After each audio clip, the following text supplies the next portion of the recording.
স্বতঃপ্রণোদিতভাবে ইসকনকে নিষিদ্ধ করল না বাংলাদেশ হাইকোর্ট।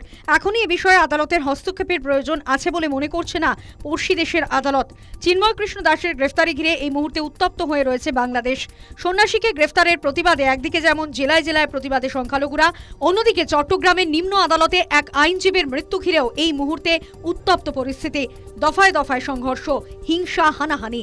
এরই পরিপ্রেক্ষিতে বুধবার বাংলাদেশ হাইকোর্টের দ্বারস্থ হন মোহাম্মদ মনির উদ্দিন। হাইকোর্টে মনির উদ্দিনের আর্জি ছিল ইসকনকে নিষিদ্ধ করা হোক এবং চট্টগ্রাম, দিনাজপুর ও রংপুরে 144 ধারা জারি করুক আদালত। সেই মামলাতেই আজ আদালতে বাংলাদেশ সরকারের পক্ষ থেকে বলা হয়, সরকার এটি সর্বোচ্চ অগ্রাধিকার দিয়ে পদক্ষেপ নিয়েছে। পুলিশ ইতিমধ্যেই 3টি মামলায় 13, 14 ও 49 জনকে গ্রেফতার করেছে। আইনজীবী হত্যার ঘটনায় 6 জনকে শনাক্ত করা হয়েছে। আইন শৃঙ্খলা বাহিনীর সদস্যরা তৎপর রয়েছে। এরপরই আদালতের পক্ষ থেকে জানানো হয়, রাষ্ট্র সর্বোচ্চ অধিকার দিয়ে দেখছে, সুতরাং এই মুহূর্তে আদালতের হস্তক্ষেপের প্রয়োজন পড়ে না। আদালতের এই রায়ে স্বস্তির নিঃশ্বাস ইসকনের। সংকট হয়ে যেত, কেন কি বাংলাদেশে লক্ষ লক্ষ মানুষ আছে, অনেক মন্দির আছে, তো ওরা কোথায় যেত, কি হতো। কিন্তু এই মুহূর্তে অ্যাটলিস্ট এটা সুখবর কি হাইকোর্ট ইন্টারভিন করবে না, হাইকোর্ট ওটা মামলাটা চালাতে দেবে না, খারিজ করেছে। যেটা দেশদ্রোহের মামলা করা হয়েছে ওটা খুব অন্যায়পূর্ণ, কেন কি ওরা কখন, ওদের ইন্টেনশনটা ছিল না কি কিছু কারো অপমান ওরা করার চেষ্টা করেছে।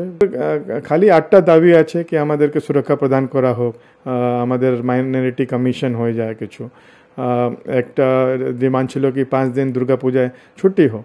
তো এটাই সিম্পল ডিমান্ড ছিল। তো গভর্নমেন্ট যদি এটাই শুনে ওটা একটা অন্যদিকে চিন্ময় দাসের গ্রেফতারি ও সাম্প্রতিক পরিস্থিতি নিয়ে মুখ খুলেছেন বাংলাদেশের প্রাক্তন প্রধানমন্ত্রী শেখ হাসিনা। আওয়ামী লীগের ভেরিফাইড ফেসবুক পেজে হাসিনা লিখেছেন, চট্টগ্রামে আইনজীবীকে হত্যা করা হয়েছে। এই হত্যার তীব্র প্রতিবাদ জানাচ্ছি। এই হত্যাকাণ্ডের সঙ্গে জড়িতদের দ্রুত শাস্তি দিতে হবে। সনাতন ধর্মাবলম্বী সম্প্রদায়ের একজন শীর্ষ নেতাকে অন্যায়ভাবে গ্রেফতার করা হয়েছে, অবিলম্বে তাকে মুক্তি দিতে হবে। সকল সম্প্রদায়ের মানুষের ধর্মীয় নিরাপত্তা ও জানমালের নিরাপত্তা সুনিশ্চিত করতে হবে। অন্যদিকে বাংলাদেশের প্রকৃত পরিস্থিতি বিশ্বের সামনে আনা হচ্ছে না দাবি করলেন বাংলাদেশে নিযুক্ত প্রাক্তন ভারতীয় high commissioner Veena Sikri. So far, there's been an attempt even to suppress a lot of the information going out to the international community, because side by side with this pressure on the minorities, the attacks on the minorities, the rapes, the killings, the lootings, the snatching of the economic livelihoods, the attacks on the temples that are continuing till today, as we have seen. And together with all this, we also have a complete clampdown on journalists and on the free media in Bangladesh. Even the global community is talking about how hundreds of journalists in Bangladesh have been removed from their jobs, they've been arrested, they've been charged with murder, they've been thrown out of their livelihoods, boardrooms of media organizations have been taken over. Bangladesh নিয়ে উদ্বিগ্ন প্রবাসী ভারতীয়রাও। Foundation of India and Indian diaspora studies নামের একটি সংগঠন পৃথক পৃথক 2টি চিঠি লিখেছেন বিদায়ী প্রেসিডেন্ট জো বাইডেন ও নবনির্বাচিত প্রেসিডেন্ট ডোনাল্ড ট্রাম্পকে।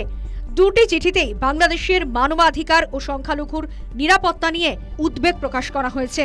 অন্যদিকে বাংলাদেশ ইস্যুতে গোটা বিশ্বকে সজাগ হওয়ার আবেদন আমেরিকার আফ্রিকান সঙ্গীত শিল্পী ও অভিনেত্রী মেরি মিলবের। News time.